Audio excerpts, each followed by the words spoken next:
Kamala Harris today is doing a big push with local media as part of her closing argument. A Harris Walls campaign official says the vice president will do 5 battleground state TV or radio interviews, including one in Michigan. That's where a new poll from the Detroit News and WDIV TV says Vice President Harris is up 3 points. That is within the margin of error, and with just 2% of voters still undecided. My next guest is now on a bus tour trying to reach voters in this final push. Joining me, the Democratic governor of Michigan, Gretchen Whitmer, co-chair of Vice President Kamala Harris's presidential campaign. Good to see you again, Governor. Is Kamala Harris going to win Michigan? I think so. But Chris, we're leaving nothing to chance. We're doing the work. We're on the doors. We're making the phone calls. And I think we've got a superior candidate. She's got receipts on the issues that matter to Michiganders. But it all comes down to the ground game. And I think we've got a superior ground game as well. But it's still going to be a close race in the margin of error, as you said. So close it's keeping you up at night? You know what? I'm too tired to stay up at night. We're working really hard.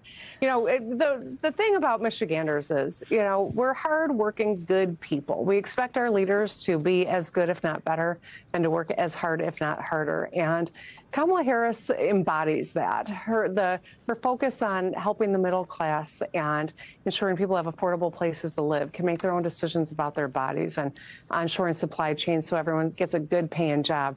That's what matters to people, and that's the story. That's what we're out telling people about. So for people who aren't familiar with political campaigns, as I said, you're on a bus tour. There are tons of buses, Harris buses, that are out in battleground states all around the country.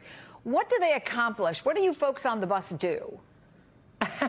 Well, you know, I just got done with a tour. I was in Wisconsin with Tony Evers and Pennsylvania with Josh Shapiro. We had 10 governors join us over the course of our week-long bus tour. We went to 40 places, 2,600 miles. It is about telling, you know, making sure that people see and hear the message, that we're inspiring and encouraging our volunteers to get out and get on the doors.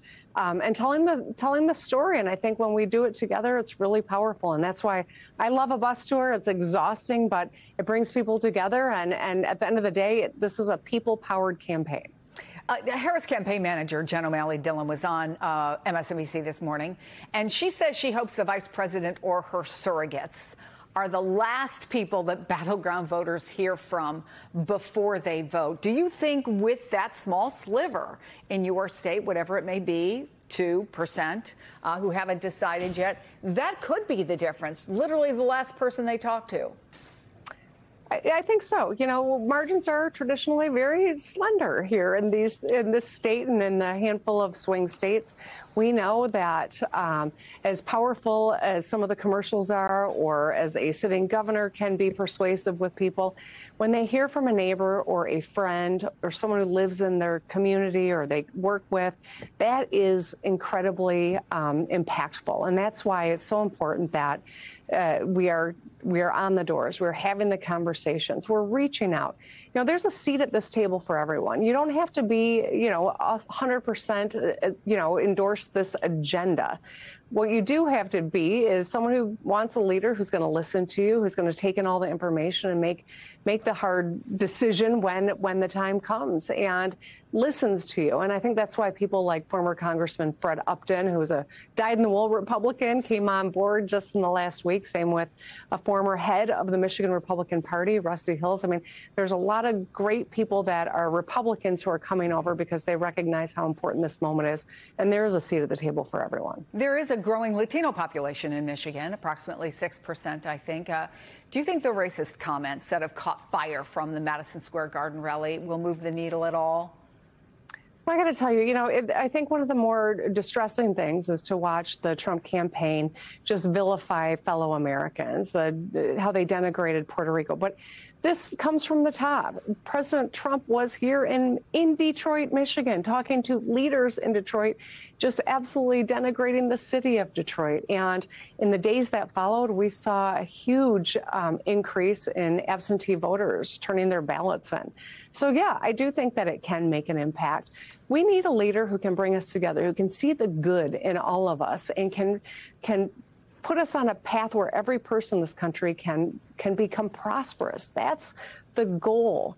And Donald Trump, all he wants to do is tear us down and make us, distrustful of one another and hateful of one another so that it benefits him personally. And that's the opposite of the kind of campaign and leadership that Kamala Harris offers. What do you think, Governor, is the most important thing she can say in this closing speech tonight on the ellipse that will resonate with that small number of Michiganders who have not yet made up their minds? Well, she's been talking about the middle class. She has lived a normal life like most of us have, right? She took care of her mom when she was dying of cancer, just like I happened to.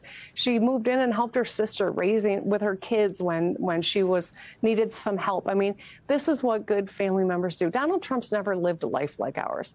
Kamala Harris worked an hourly job to help pay her way through school. Donald Trump doesn't have the foggiest idea what's going on in the average household. And I think staying focused on how we make Americans' lives better, how we ensure that every person can live their dream in this country and make their own decisions about their bodies and their futures, that's what she's offering. And I think that's what she'll continue to talk about. And I think that's what American people and Michiganders love to hear. We're out of time, but I have to circle back to the first question I asked you. If you were a betting woman, Governor, what are the chances Kamala Harris wins Michigan? I don't play those games, Chris. I appreciate your tenacity. I believe we're going to be successful, but I'm taking nothing for granted. We're going to talk to every Michigander we can between now and Election Day in hopes that we can wrap this up. Governor Gretchen Whitmer, thank you. It's good to talk to you again. Thank you.